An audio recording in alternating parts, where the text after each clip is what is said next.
Welcome to Socially Served, and I'm your host, Frank Sroka. And as you know, Socially Served was produced for you, the consumer, so you can make informed decisions. And today I'm really pleased to have Elliott Shulman from the Guild, and he's a co-founder and executive director. Welcome. Thank you very much, Frank. It is a pleasure to be here. This is the first one. Yes, and perhaps we'll have many more episodes too. I hope so. Yes, so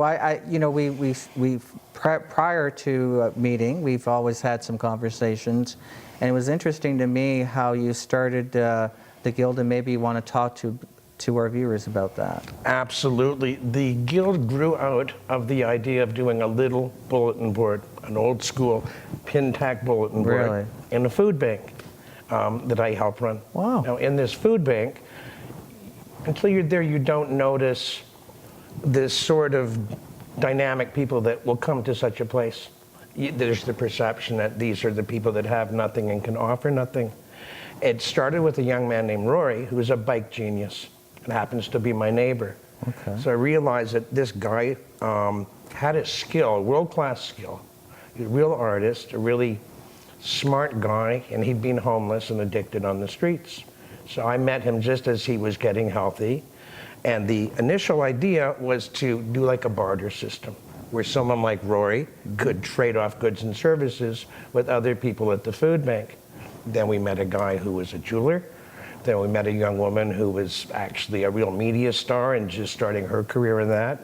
And the thing went from this little jerry-built idea of a bulletin board, right, just for our small community at Walmer Road Food Bank, into an actual organization that just got incorporated.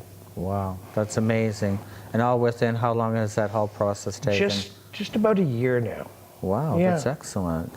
So can you tell us a little bit about your programs that you're offering now at the Guild? Yeah, the Guild, the official name of the Guild is the Right. Guild of the 13th Step. Okay. What it's designed to do is help people who are in post-recovery, and that can be anything from addiction, mental health, homelessness, the tyranny of poverty, domestic violence, anyone that has gotten through that war zone. There's many programs out there to help them get to that 12-step point, Right, where they recover and can help other people. But there hasn't been anything out there that answers the question, what next? Right. We're healthy now, but there What do is we no do? actual handbook or guidebook until we make our own. right. So now you're providing that next step, and so you're providing programs in terms of recovery in a sense, right? So people are transitioning now into employment, mentoring others maybe, I guess, Exactly. would be some of it. Could you Yes. tell me a little bit about that? I'd be proud to. The beauty of the Guild is that it is peer-to-peer. So Excellent. it's not top-down, it's not myself or the co-founder standing at a table lecturing Right. people. Right. It is facilitating a group of like-minded people who have come together in a community setting, as in the case of our Walmer Road Food Bank. We already know they have the hearts and souls that want to give back. They really care. So when you bring them together and you just let things organically happen, magic happens. And let me give you a case in point. Rory, who I mentioned, Right. really a superstar. Perfect. He'd been homeless, like I said. So he was still carrying that weight of his history. He's 6'6", really good-looking kid, but he'd slouch. He was a little scruffy.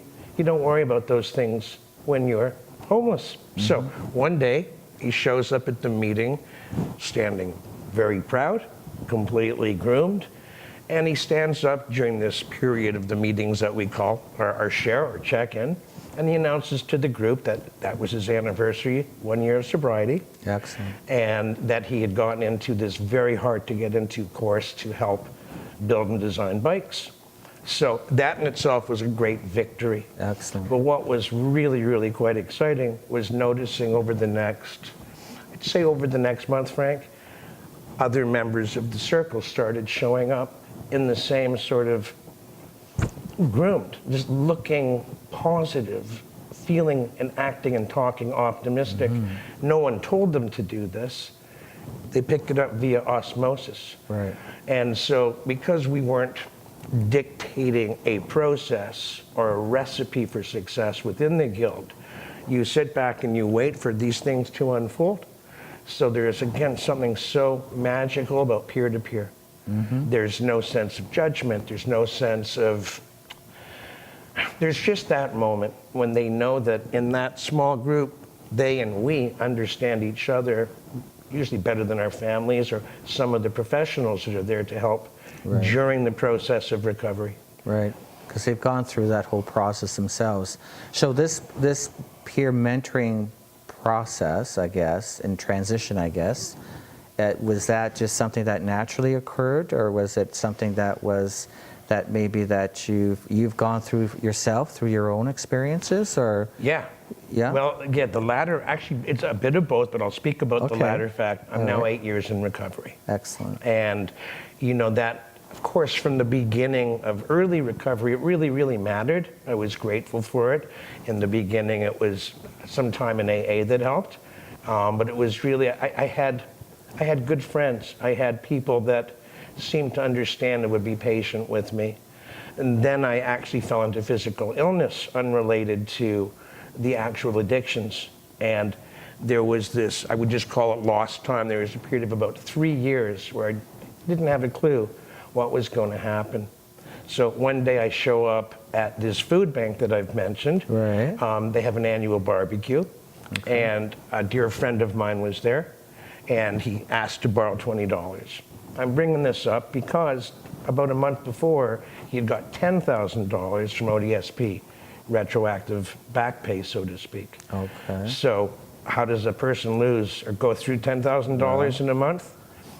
It's Many not hard. reasons, yeah. So that evening, it was one of the most eerie experiences of my life.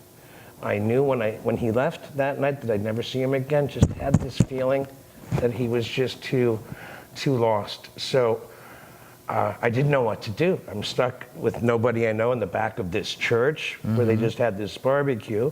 So I start carrying in chairs. I meet the director. I ask to volunteer. That's what saved my life. It was being a part of that community. And then over the last yesterday was my 4th year anniversary at the food bank, ironically. Congratulations, or is it great. Coincidentally. Lovely. But yeah, and I realize now that it was when you're socially serving, when you're doing for others, you don't only remember what you're good at, other people tell you what you're good at. You start to find yourself in a different way. And all those horrific experiences up until that point are no longer horrific. In fact, they create a form of social capital where if somebody else is struggling, they trust someone like me. They say, no, I'm not going to judge. I'm not going to judge anyone. And it's a real privilege to be able to accept and appreciate the fact that the malady that I had is something I can recover from. It turned out to be a blessing in disguise, in all honesty, Frank.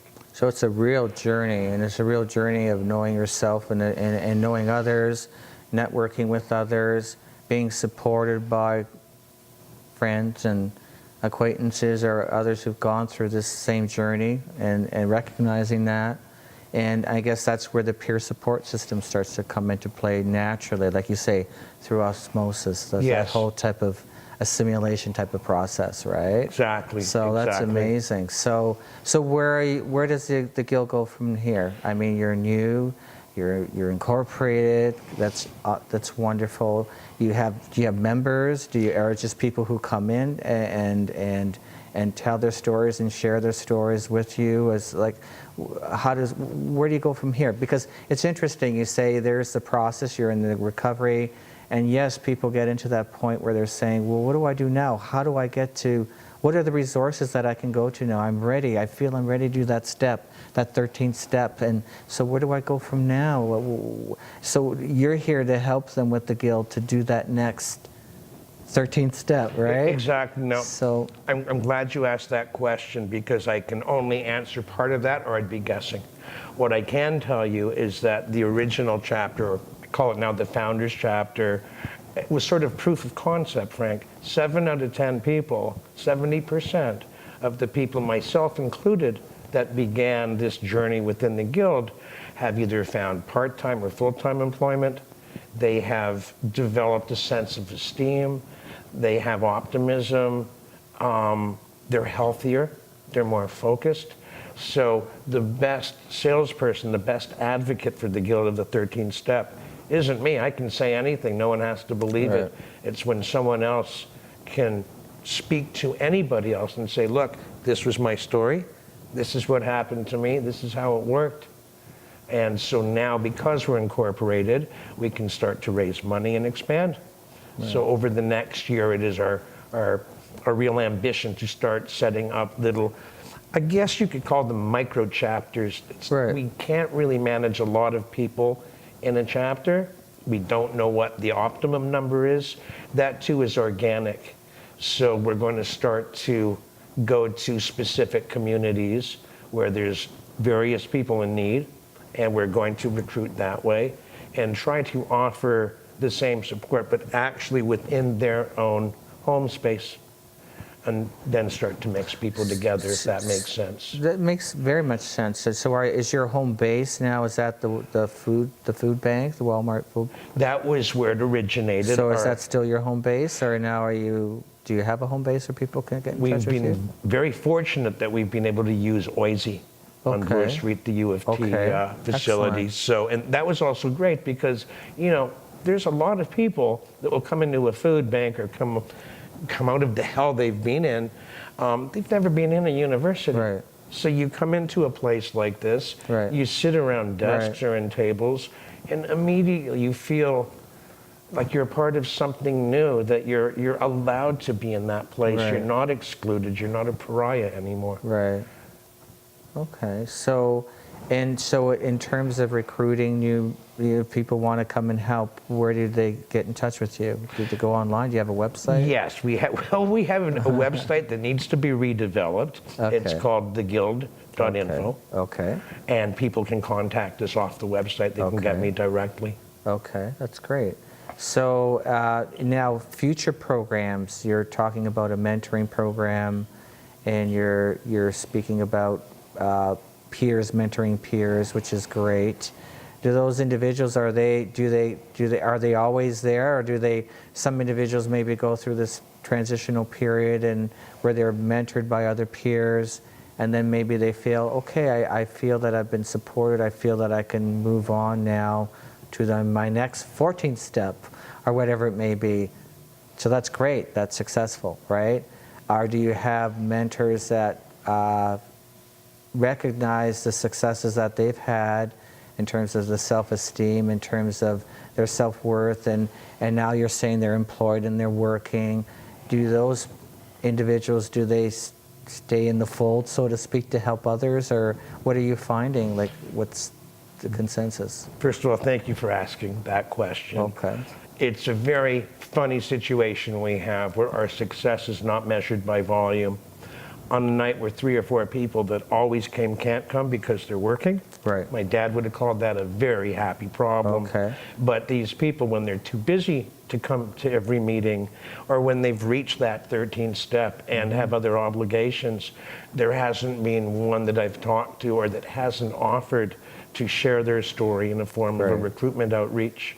Now, sure, that can be little video clips online, which is common now, and it's a great tool. But the best way is to take another individual or two that have been through this, sit in a room full of people that may become another chapter, and simply let them share. So we're sort of borrowing that methodology from AA or the other 12-step groups, where it's always about where I was, where I am, where we're going. And when someone else tells the story, it just gives it so much more color. Right. And because they can relate to it, right? Whatever circumstance it may have been, they can relate to that process. So it's interesting. As you're growing again as an organization, are you going to be continuing new programs, or are you going to expand on that food bank where now you have the bulletin board, and that's the grassroots of that, and how you've networked and flourished from that and getting people on board? Are you thinking of other different programs that you can implement in different areas, or? Absolutely. Yes. What are those? Well, the Guild is going to be sort of the genesis point to hopefully springboard into something that I will call the Recovery Channel. And the Okay. recovery channel would be something like this, Okay. where it is an eclectic way of discussing the options available for people that have not yet entered the 12 steps. For some people, that kind of program works. For some, it doesn't. There's the absolutism that some people say you have to do it this way. You have to stay in a certain organization until the day you die. It's an orthodoxy. But there is an eclectic way of bringing in other tools. So the dream, and I've wanted to do this for years, is to be able to have literally something called the Recovery Channel, where there would be various people coming in discussing what their organizations offer or what their stories have been. And again, when we're brave enough and proud enough to sometimes answer the question with the words, I have no idea yet, that keeps us open-minded, that keeps it open-ended, and it doesn't close the mind.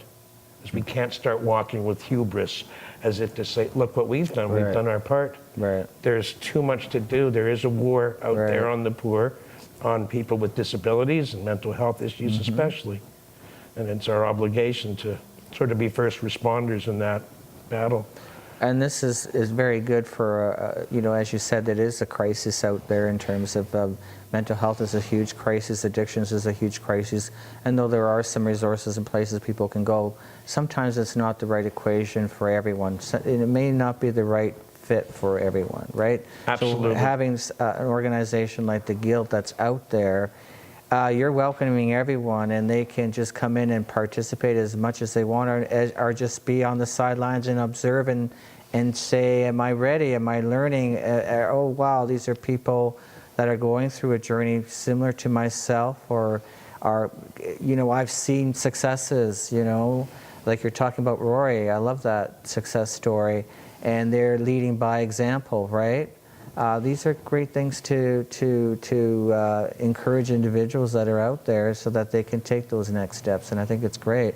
What you're trying to do as well is to outreach into our community through technology. Yes. I think it's a great way to connect with the masses, and that's what we try to do here at the Disability Channel and with Socially Served, as I say too. You know, there's so many organizations, and Ideal as a social service agency, where my clients, they don't really know where to go in terms of sourcing resources or help, or everything seems to be very siloed, you know, and you know, there are great organizations out there that serve different purposes, right?